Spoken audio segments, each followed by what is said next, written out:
உடல் உஷ்ணம் தொடர்பாக வரக்கூடிய பிரச்சனைகள்ல முக்கியமானது அப்படின்னு பார்த்தோம்னா மூலம் அப்படின்னு சொல்லக்கூடிய பைல்ஸ். தொடர்ந்து இந்த மாதிரி நமக்கு மலச்சிக்கல் தொந்தரவு இருந்ததுன்னா கண்டிப்பாக நம்ம பைல்ஸ் வர்றதுக்கான வாய்ப்புகள் இருக்குது. அதாவது நமக்கு எக்ஸ்டர்னல் பைல்ஸ் இருக்குது, க்ரோத் வந்து வெளியில் தெரியுது, ஆசனவாய் பகுதியில் ஃபிஷர்ஸ் இருக்குது. உடலில் இருக்கக்கூடிய அதிகப்படியான உஷ்ணத்தை வந்து நம்ம குறைக்கணும்.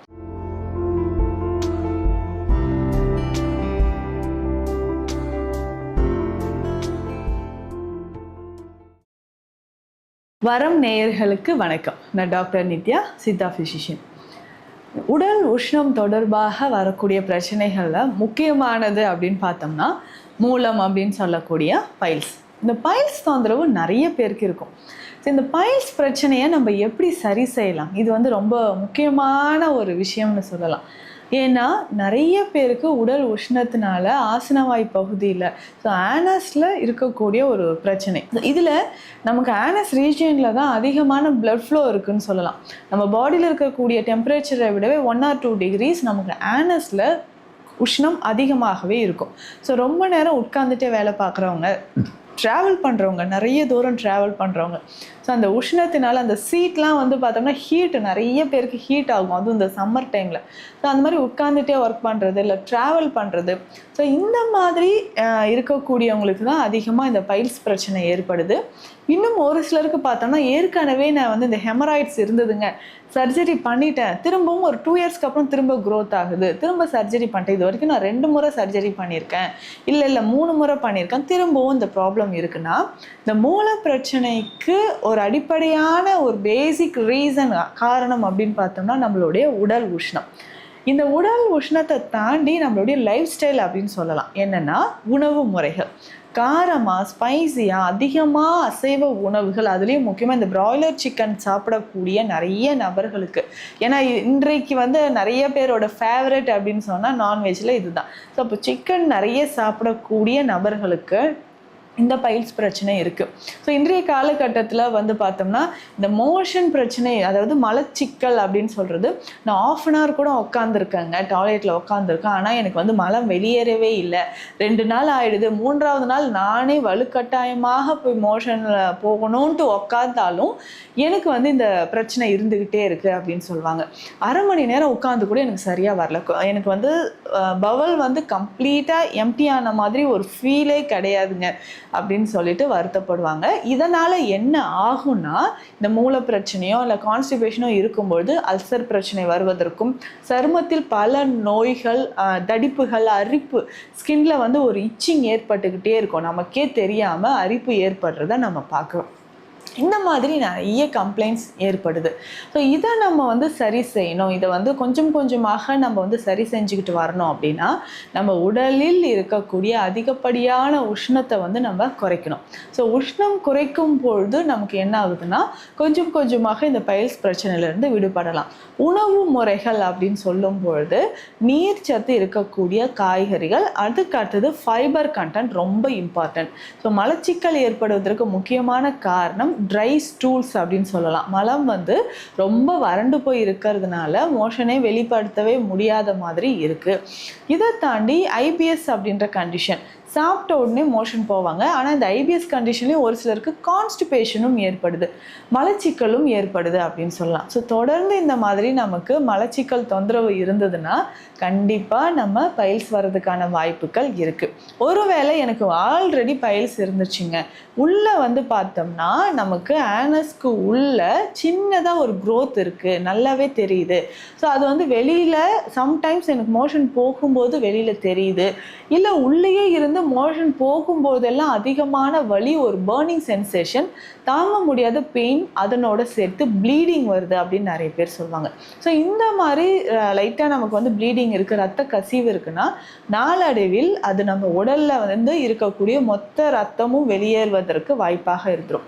ஸோ இந்த மாதிரி பைல்ஸ் கம்ப்ளைண்ட் இருக்குன்னா இதை சரி செய்யறதுக்கான உணவு முறைகள் நான் சொன்ன மாதிரி ஃபைபர் கண்டென்ட் இருக்கக்கூடிய உணவுகள் எடுக்கணும், டெய்லி காலையில் நீர் ஆகாரம் குடிக்கணும். பழைய சாதத்தில் இருக்கக்கூடிய அந்த தண்ணீரில் ஒரு 5 துளி விளக்கெண்ணெய் சேர்த்து குளிக்கணும். ஸோ இந்த மாதிரி குடிக்கும்பொழுது நமக்கு என்ன ஆகுதுன்னா மோஷன் வந்து ஈஸியாக வெளியேற ஆரம்பிக்குது.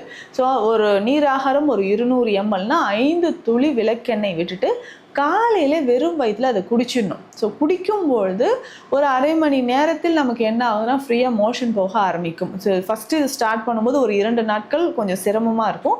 3வது நாள் 4வது நாள்லாம் நம்ம பார்க்கும்பொழுது கொஞ்சம் கொஞ்சமாக மோஷன் வந்து நமக்கு வெளியேறத நமக்கே தெரியும். ஸோ ஈஸியாக ரெகுலராக நமக்கு வந்து மோஷன் போயிடும். அதற்கு அடுத்தது அப்படின்னு பார்த்தோம்னா சில விஷயங்கள், சில உணவு முறைகள், காலையில் எம்டி ஸ்டொமக்கில் டீயோ காஃபியோ குடிச்சிட்ருக்கிறோன்னா அதை வந்து கண்டிப்பாக அவாய்ட் பண்ணணும். இதுக்கு பதிலாக நம்ம நேச்சுரலாக ஹெர்பல் டீ, முக்கியமாக நம்ம சொல்கிறோம் இல்லைங்களா, இந்த கருப்பட்டி காஃபி குடிக்கும்பொழுது உடலில் உஷ்ணம் நமக்கு தனிய ஆரம்பிக்குது. இந்த கருப்பட்டி காப்பி அப்படின்னு சொல்கிறது தனியா விதைகள் இருக்குது இல்லைங்களா, இதுதான். ஸோ இந்த தனியா விதைகள் அப்படின்னு சொல்லும்போது இதில் ஃபைபர் கண்டென்ட் நம்ம உடலில் இருக்கக்கூடிய பவல் மூமெண்ட்ஸை வந்து நமக்கு ரெகுலராக பண்ணுதுன்னு சொல்லலாம். ஸோ அந்த பவல் மூமெண்ட் வந்து கொஞ்சம் கொஞ்சமாக நமக்கு பேலன்ஸ் ஆகுது. ஸோ இதில் தனியா இருக்கும்.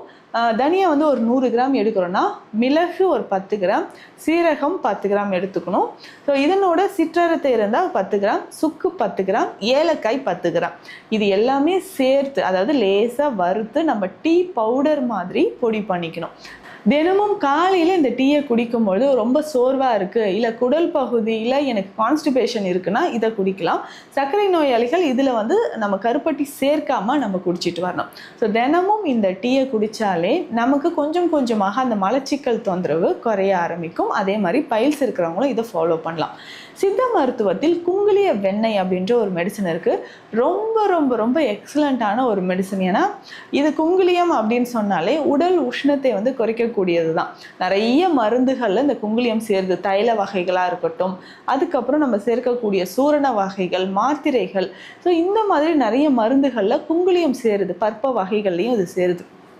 இதை நம்ம என்ன பண்ண போகிறோம்னா தொடர்ந்து, அதாவது நம்ம இந்த குங்குலிய வெண்ணெயை ஒரு 1/2 ஸ்பூன் எடுத்து, இது பட்டர் மாதிரியே தான் இருக்கும், பேரே வெண்ணெய் தான். வெண்ணெய் அப்படின்னு சொல்கிறது ஒரு ஃபார்ம் ஆஃப் மெடிசன் அப்படின்னு சொல்லலாம்.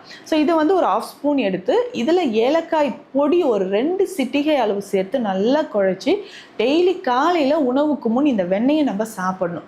ஸோ இதை சாப்பிட்டுட்டே வரும்பொழுது என்ன ஆகுதுன்னா கொஞ்சம் கொஞ்சமாக நமக்கு உடல் உஷ்ணம் குறைந்து ஆசனவாய் பகுதியில் இருக்கக்கூடிய வெப்பம் குறைந்து இந்த மலச்சிக்கல் தொந்தரவும் நமக்கு குறையும். இதை வந்து எக்ஸ்டர்னலாக வெளிப்பிரயோகமாக கூட இந்த குங்குலிய வெண்ணெயை பயன்படுத்தலாம். அதாவது நமக்கு எக்ஸ்டர்னல் பைல்ஸ் இருக்குது, க்ரோத் வந்து வெளியில் தெரியுது, ஆசனவாய் பகுதியில் ஃபிஷர்ஸ் இருக்குது, ஆனல் ஃபிஷர் இருக்குது அப்படின்னு சொல்லும்பொழுது இந்த குங்குலிய வெண்ணெயை அந்த இடத்துல நம்ம அப்ளை பண்ணிக்கிட்டே வரலாம்.